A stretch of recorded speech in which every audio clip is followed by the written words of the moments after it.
Hello, we are Group 9. We made this video to present you with information about the Middle Ages, or what scholars prefer to call the Dark Ages. They call it this way because they think that calling it the Middle Ages incorrectly assumes that this period was sandwiched between two or more prominent epochs.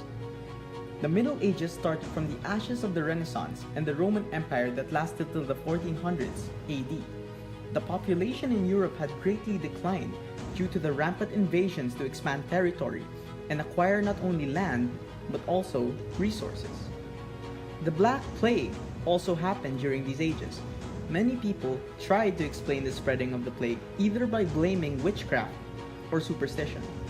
The church tried to exert control by declaring that the plague was God's doing and that it is His way of cleansing the earth of sinners and those who went against the church. This says a lot about this period. However, the exponential death tolls dampened this reasoning since the plague chose no one.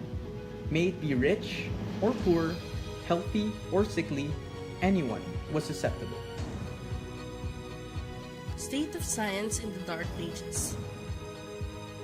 One of the defining features of the Middle Ages is the lack of scientific knowledge, which means scientific progress during the era was heavily stifled. The scientists and thinkers of the era were limited to the religious, that prioritized religion before science by a large margin. The church controlled power in political, cultural, academic, philosophical, economic, and virtually any aspect of medieval life.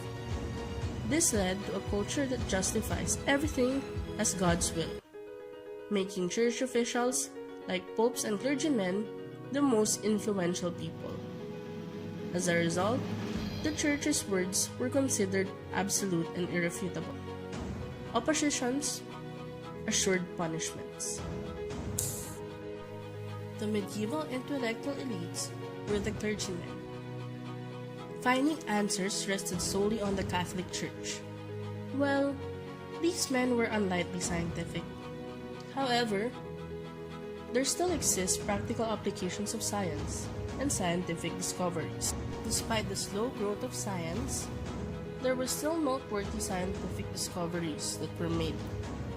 Due to the rise of universities, involvement of the church in some scientific endeavors, and influence from invaders and foreigners, science still found a way to flourish during this era.